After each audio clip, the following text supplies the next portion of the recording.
Welcome back to session 2 of my e-course, Enduring to the End. Last session, we took a hard look at Matthew chapter 24 and the parallel passage, Luke chapter 21. We went through most of it, looked at a lot of the dynamics that Jesus highlighted. We didn't go through all of it. That's why I truly encourage you, go back, read it for yourself. Look at both of those passages. Like I said, there's some details in Luke 21 that aren't mentioned in Matthew 24, vice versa. And so go read them for yourself and see there's some things that I didn't mention just for the sake of time, but really these chapters need to be studied individually much more than just what I went over. I looked at a lot of the dynamics, probably about 18 or 20 of them out of the 30 to 33 that Jesus mentions are going to take place. But go back, like I said, read it for yourself. In the next 7 sessions, including this one, we're going to be looking at how to respond to the message of Matthew 24. The Lord actually invited me to go on a fast back some months ago.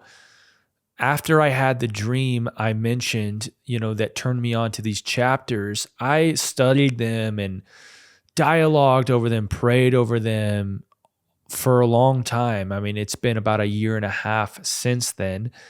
And I went on several different fasts during that time. One of them, the Lord invited me into.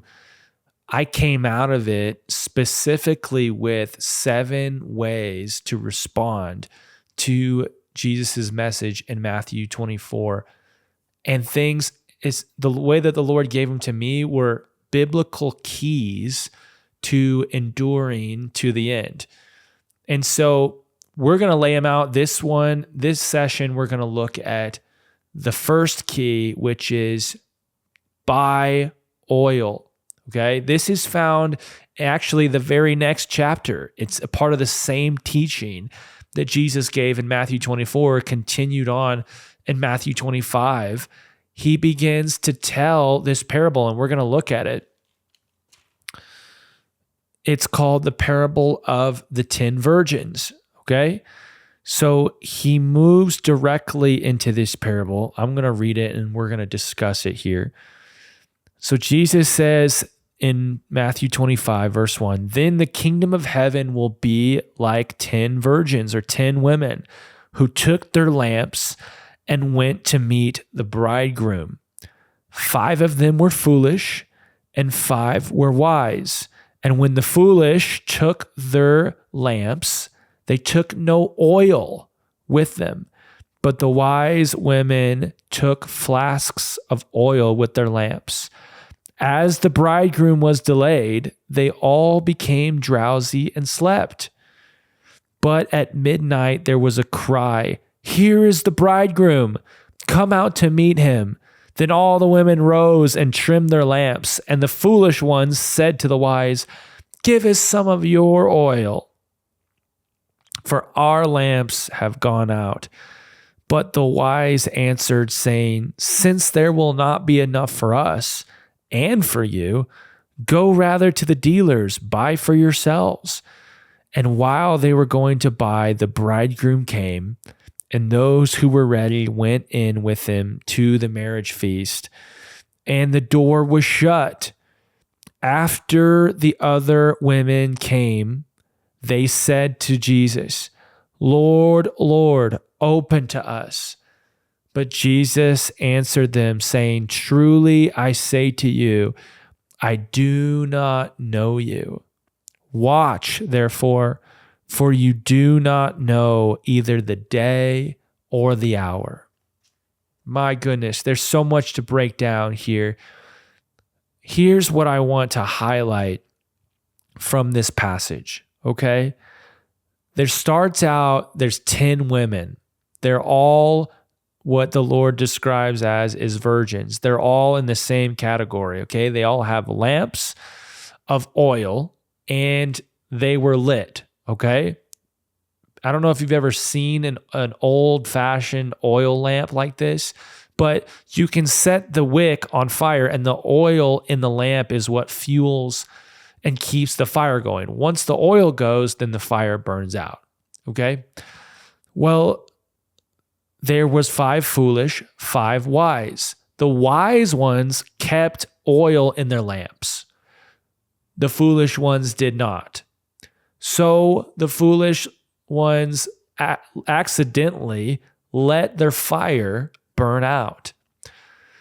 This whole parable is supposed to be an illustration, a metaphor.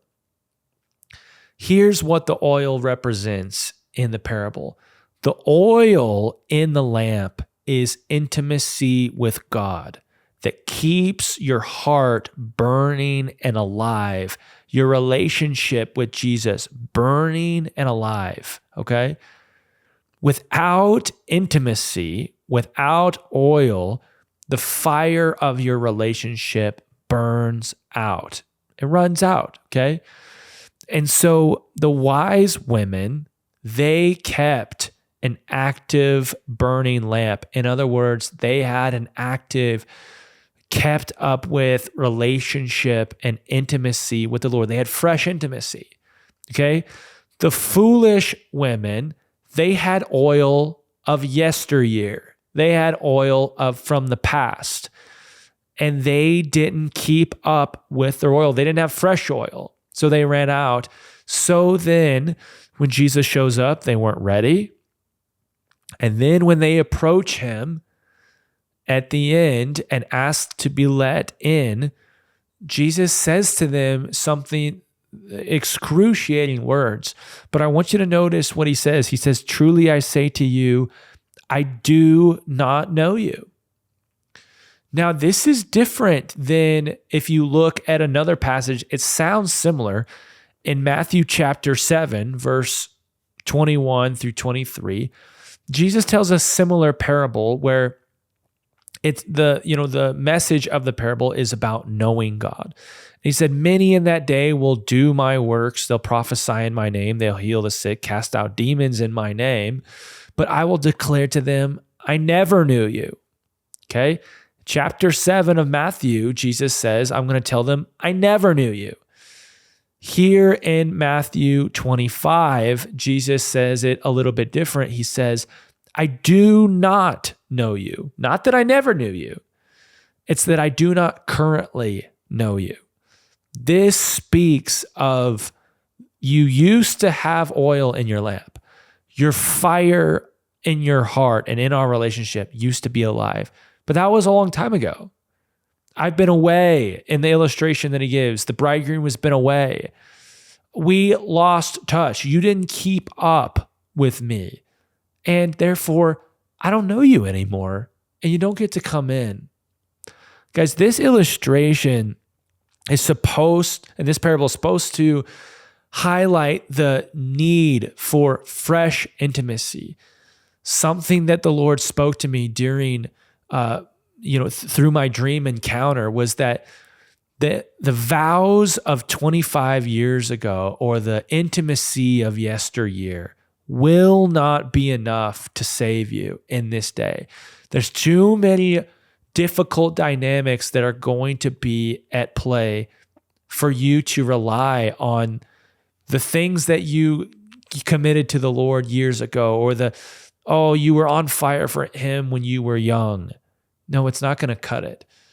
Jesus is illustrating through this parable that you need fresh oil.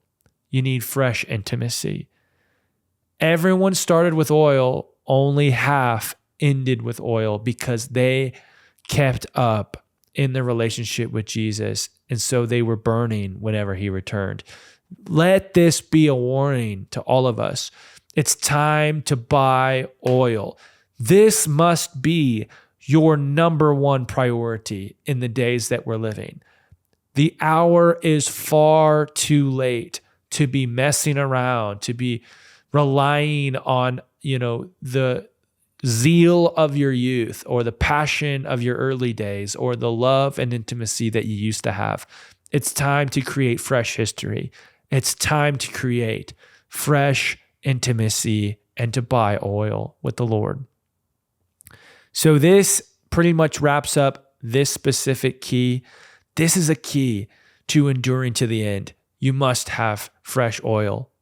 Buy oil, get fresh intimacy. That's all I have for you in this particular session. I still have 6 more biblical keys that are going to help us endure to the end. Stick with me through, and we'll move on to the next one. God bless you.